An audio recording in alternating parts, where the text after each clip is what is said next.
has to do with me confronting evildoers, which is what we were talking about. We weren't talking about me philosophizing with There's no people. such thing as evildoers. Sorry?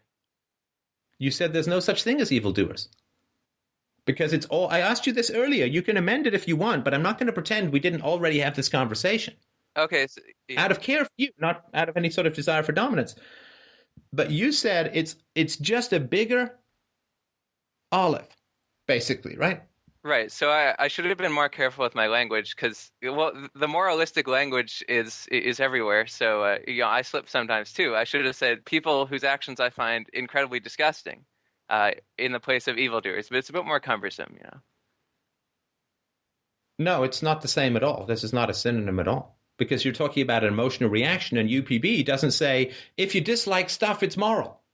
Uh, What kind of fucking ridiculous book would well, that it would be? be a ridiculous book, but But that's what you're saying. This is the same as ethics, that UPB is the same as your negative emotional reaction. UPB is the same as my name. Well, no, I wouldn't say UPB is anything. I would just say I happen to have emotional reactions to certain things, and hence I react in certain ways. But that's just a factual statement. But that has nothing to do with ethics, I, and nothing to do with philosophy, and nothing to do with virtue. I understand that. Because if you were constituted to have opposite emotional reactions, you'd call those ethics. If I had no, I wouldn't call any of them ethics. I wouldn't even use the term. Okay, so then stop talking about evildoers and trying to get on the bandwagon of moral virtue when everything's just a different sized olive to you. Well, Like, stop using the terms. I'm saying you don't fight evildoers. And you say, well, but I'm a libertarian. And I say, yes, but you told me you didn't fight evildoers.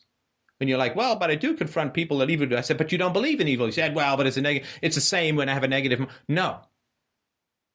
No. You are not a moralist. You are not a philosopher. You have negative emotional reactions in the same way, frankly, that Hitler had negative emotional reactions to Jews and called his Holocaust self-defense. And I'm not saying you're Hitler, but what I'm saying is that negative emotional reactions have nothing to do with philosophy. And don't try and pretend to me or to anyone else, but most of all to yourself, that your negative emotional reactions have anything to do with virtue. And so when I say you are not fighting any evildoers in your life, I am correct. Because you've told me that. Now, when I say that to you, you don't like it. Right? When I say to you that there are consequences to studying virtue, as you claim to be a libertarian, which means you're against the initiation of force, I assume, there are consequences to studying virtue, which is when you study virtue, you now become a superhero of ethics. You are an ethical superhero. You now have the power. You now have the power to fight evil.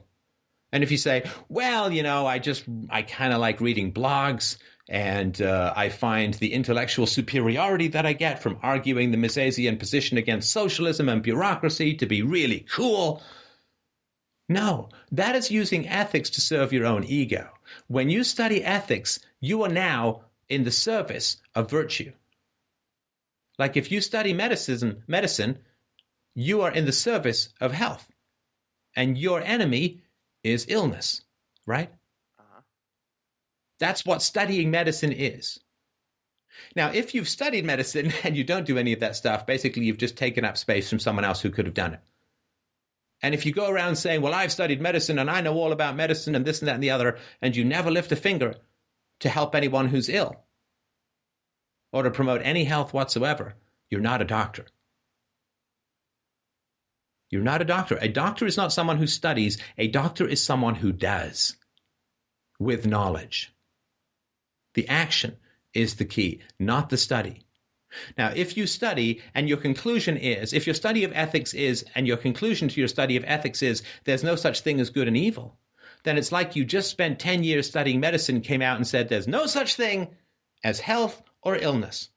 Well, thank goodness I didn't put in 10 Health years then. is an olive this size, and illness is an olive this size, but they're both just olives, and there's no difference between them fundamentally whatsoever. Well, if you studied medicine for 10 years and you came out and you made the case that there's no such thing as health or illness, what would people think of you? No such thing as health or illness. Well, they'd think you're a pretty rubbish doctor. Yeah, like what the hell? What kind of scam are you pulling? Yeah, but I think here's the difference. I don't say I'm an ethicist and whatever I say is ethics. I say I find the concept of ethics not overly useful when trying to convince people to change their Okay, ways. so I'm a doctor, and whatever I say is healthy, and I don't find the concept of health or illness to be overly helpful in helping people be healthy. What would you say to someone who said that? Well, but this is different because health is a causal relation. So it's if I operate and take out this cancerous tumor, you won't die. And that applies to everyone because that's a fact of reality. Whereas in ethics, it's just not the same, right? There's no cancerous It tumor. is the same. It is the same. It is exactly the same and more immediate. If I believe that I have the right to punch you in the face, do I not injure you? Yes, you do. Well, wait, hold on. Well, So not if if you you just can believe it, if you convince more actually do people it. to not use violence to get what they want, do you not reduce the amount of ill health in society far more effectively than if you just tell people to stop smoking? Yeah, absolutely.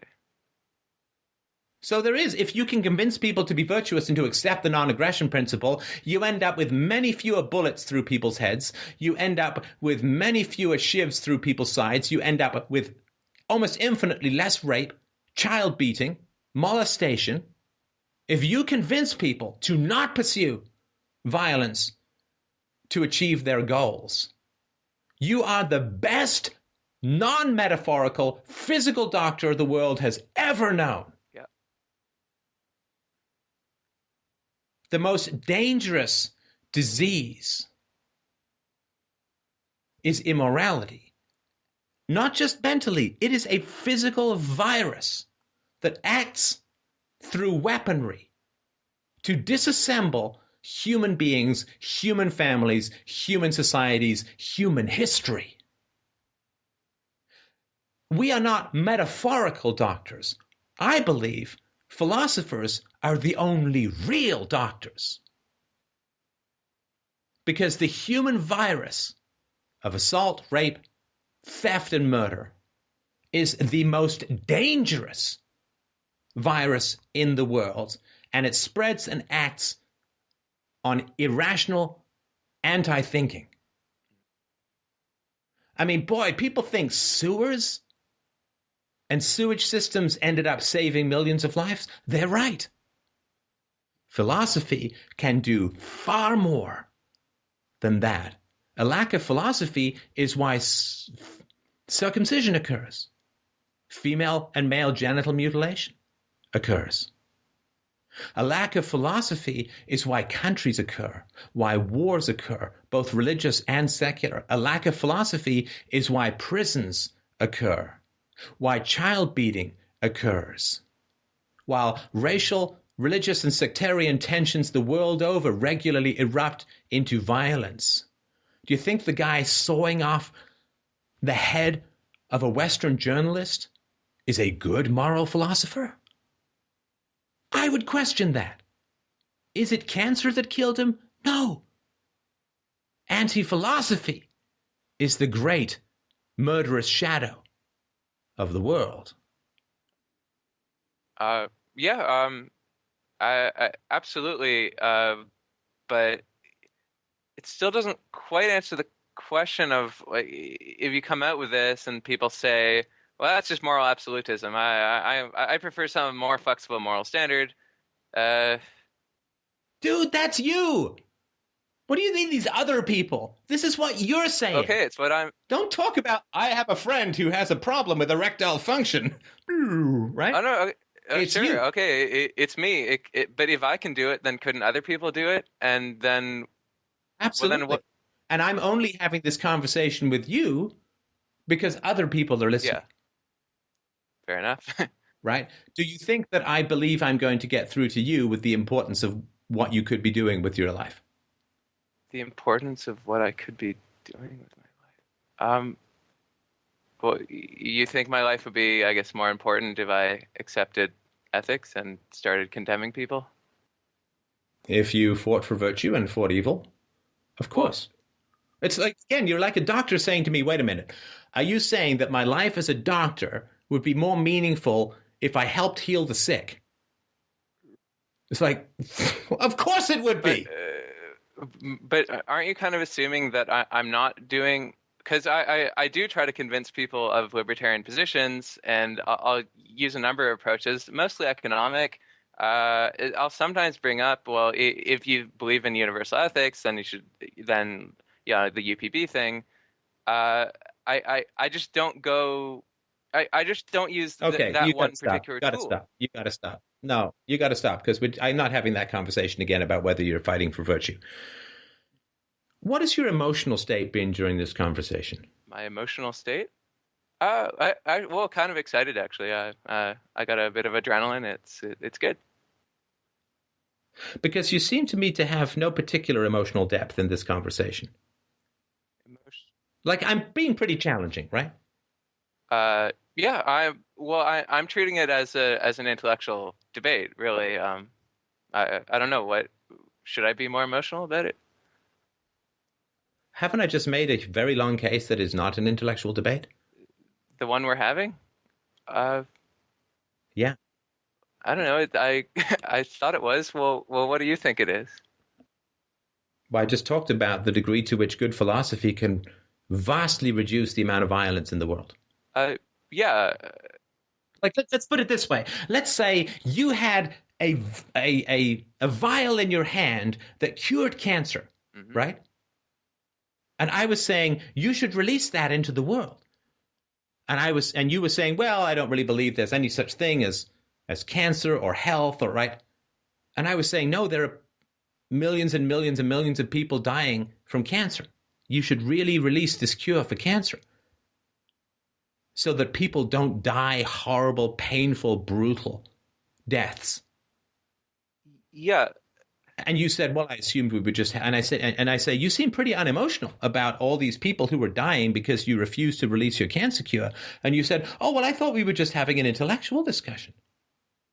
But it is an intellectual matter of whether your approach is actually more effective than the economic approach. That's actually an empirical and intellectual conversation.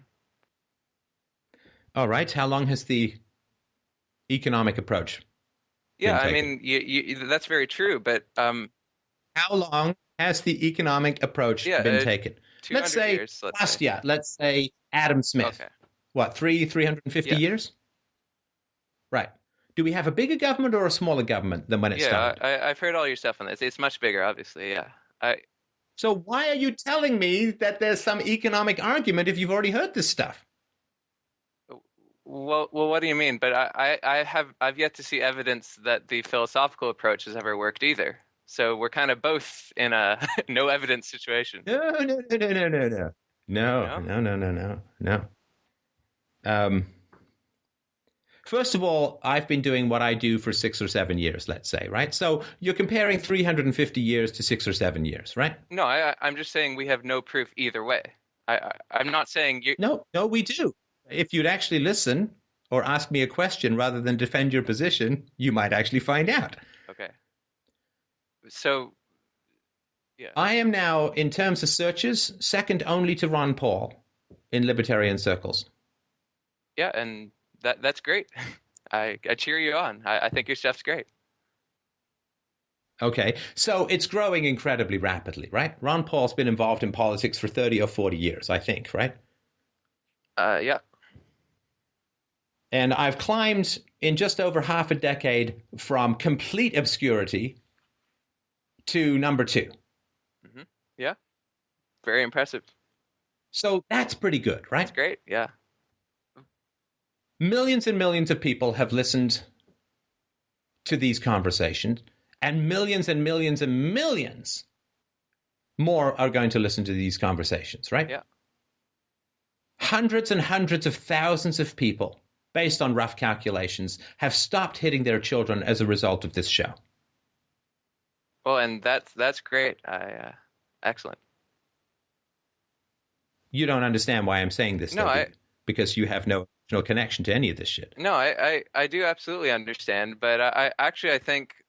Why? Okay, then, if you understand, why am I Wait, saying no, this? wait, just a moment. I was just gonna say I think you bringing psychology into the conversation was your most innovative, and No, I'm not bringing psychology No, into no, the no, no. I mean conversation. your general conversation. Oh my God. Your No, I'm not bringing psychology. I'm not a psychologist. I don't bring psychology into the conversation. I bring philosophy into the conversation. How many people have reduced interpersonal violence as a result of libertarianism? and you're talking about mainstream libertarianism here, Sure. or reduced violence? Well, to be fair, you could say the classical liberals in Britain did an okay job for a little while before it went all to hell. So, there was a few people there. Yeah, so I'm asking you about libertarianism. Now you're talking about classical Okay, liberals. but My God, it's like grabbing a bar of soap with you. oh, okay, so you're talking about since the 70s libertarians. Okay, yeah, probably not very many. Okay, so let's say, for instance, that somebody puts forward an argument about half a decade ago that says hitting children is a violation of the non-aggression principle. Uh-huh. Right? Yeah. Does this become a big topic among libertarians? Yeah, judging by the amount of people that listen to you, yeah. No, no, no, no. No.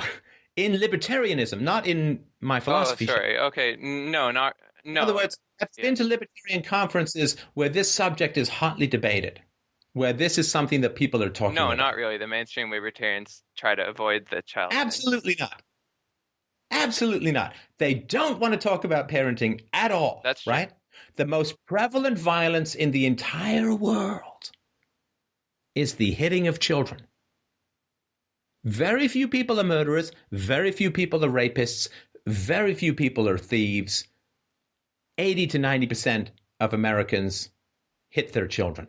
The most prevalent violation of the non-aggression principle is the hitting of children. Yeah. Right? Do you agree with that? Yeah, yeah, absolutely. Okay, so people who are very committed, fundamentally committed to the non-aggression principle, I provide them a methodology for reducing the most prevalent violation of the non-aggression principle in the world. And it's like I never said a word. Yeah. Right? Are they committed to the non-aggression principle? Of course not. They're committed to talking about the non-aggression principle. They're committed to reading about it and blogging about it and talking about it and making little videos about it. They're not committed to doing anything about it. Because I've said to them, and I've given ample proof and brought experts in and charts and statistics and facts to say spanking is a violation of the non-aggression principle. Spanking is the most prevalent violation of the non-aggression principle, and spanking is something we can all do something about, right? And what do libertarians say?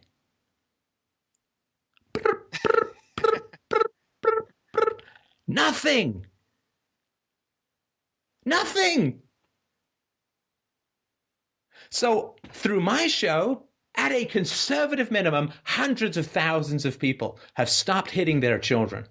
Tangible reduction in the amount of present and future violence in the world. Those children who are not being hit are going to grow up far less violent, far less aggressive, and far more skeptical of the might makes right bullshit that passes for authority in the world. Right? Yeah. But sorry to interject. So you say there's no proof either way. And I say there is proof. But Proof. So sorry to interject. But wouldn't you say that a lot of the success of that argument came because of the psychological studies that you brought to bear, rather than saying hitting children's violation of non-aggression principle? That's great, but yeah. Look, man, I've taken this from every angle. I've taken it from pure philosophy, Yeah. with no empiricals. I've taken it from physiology, from medicine, from mental health effects. I've brought countless experts in. I've republished countless articles. I've allied myself with other people against spanking, regardless if they're political. I've written entire books, an entire book, or most of it, called The Origins of War and Child Abuse by Lloyd DeMoss. So this is about as established as anything can be. Yeah. In the world. And it has been established for decades and decades and decades. Now, imagine if libertarians had stopped whacking off over campaign posters and said to themselves, okay, we wish to reduce the amount of aggression in the world. So let's find them. Okay, so there's two things. We need to find the most prevalent form of aggression, and we also need to find the one that we can do the most about, right? These two overlapping spheres is where any intelligent and committed person, which committed means despite discomfort, in the face of discomfort, sometimes even because of discomfort. So what you do is you sweep everything aside to get any goddamn thing done in the world. You sweep everything aside. You start a complete blank slate. You say, non-aggression principle. I'm there. I'm down with it. I accept it. Let's say they don't have UPP. Who gives a shit? It's the non-aggression principle. Everybody accept it who's not in the current throes of some Van de Graaff generator epileptic propaganda attack. You start with a blank slate, like right behind me in the video, a blank wall. And you say to that blank wall, non-aggression principle, there's two things we need to fight the non-aggression principle, fight violations of what's the most prevalent violation of the non-aggression principle? That we can do the most about. Those two things. If you want to make the world healthier, you say, what is the greatest disease that we can do something about, right? Now, anybody who starts objectively would say, okay, well, wouldn't take you long to say, well, hitting children is it's a violation of the non-aggression principle. It's not self-defense, right? Hitting children is a violation of the self-defense principle. Hitting children is a violation of the non-aggression principle. And boy, can we do something about that. Because we all know someone, we all have parents, we all have people who are parents in our lives, friends, relatives. We all may become parents if we're not parents yet at some point. And we can do a hell of a lot about that.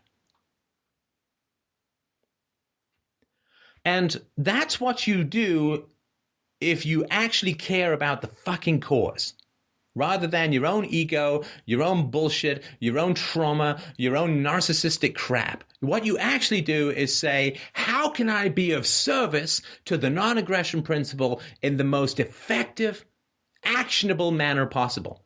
You say, yes, well, you see, but the Federal Reserve policy is even worse than spanking.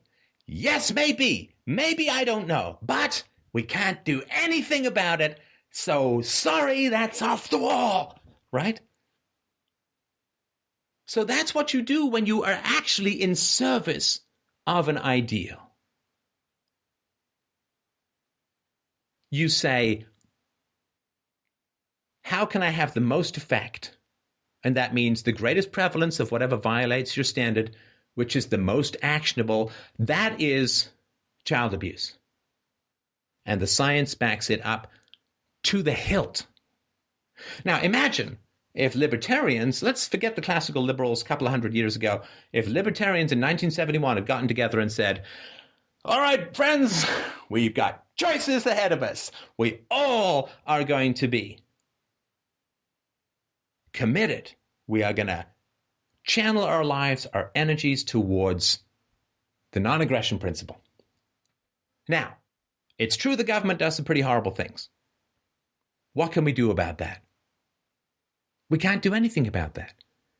Because anyone with any brains knows that you don't get to be in power unless you've already sold your soul to those who are going to benefit from your power, which libertarians really don't want to do, right? So, I mean, just look at all the Tea Party guys. They go to the federal government or they go to Congress or whatever, and they're $1 trillion deep in their noses in the pig trough, their very first term. So say politics is tempting. You know, a lot of sound and fury, maybe, but we're not going to get anywhere in politics. And politics has been tried for about the last 250 or 300 years, or 2,500 if you count the fact that the democracy voted to kill Socrates, and you say, well, not really going to work, right? So what else can we do? Gosh, what else can we do? Well, there's spousal abuse, but that's pretty unwell understood by the 70s to be bad. Feminists have been working on that for a while. More power to them. Could have focused a little bit more on the male victims, but hey, let's give some credit where credit is due.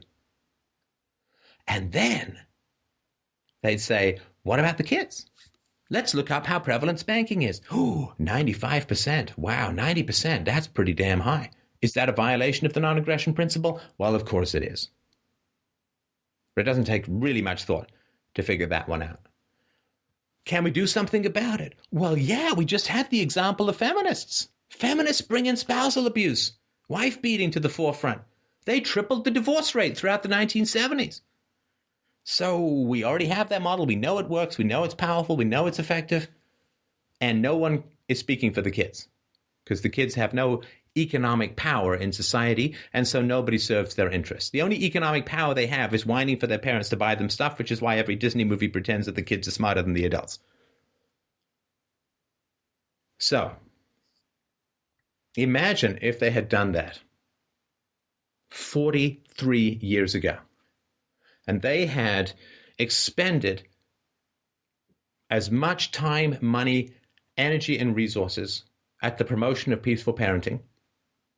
Imagine what a different world we'd be living in right now. The opportunity costs of pursuing bullshit academia, education, and politics about economics is incalculable. It is an abscess in the throat of the entire planet that libertarians chose to waste their precious resources on politics rather than child raising. It was narcissistic, superficial, lazy, self-indulgent, and wrong. Because if they were in the service of the ideal, it means bowing all your bullshit to reason and evidence. That's what it means to actually be committed to an ideal. I don't care if it's difficult. I don't care if it makes people uncomfortable. We're following the reason. We're following the evidence. We're following the philosophy. And it clearly leads to peaceful parenting. And in the future, it will be looked as a horrible, horrible, horrible, catastrophic, self-indulgent decision. The lust for power overcame the power of love. The power of peace, the power of action, that which is actionable. And for people so well studied in the non-aggression principle, it was shameful because they knew better, and they know better. And I've been making this case for years. It's nothing new. And I talk for 5 or 6 years to people obsessed with and committed to the non-aggression principle about applying it to the family and to provide all the evidence in the known universe. Nobody has put forward, I think, in history a better case for the better treatment of children with all the scientists and the experts and the graphs and the charts and the facts and the ethics. And you hear nothing about it. But then, oh my God, somebody at Free Domain Radio made a copyright claim. Oh my God, let's talk about that forever. So we don't have to talk about the other shit, which we could have done that would have done something, but we chickened out of and pretend didn't exist. That is contemptible. That is contemptible. And if we had, imagine if this conversation had the propellant of the money being pissed away into the sewage of democratic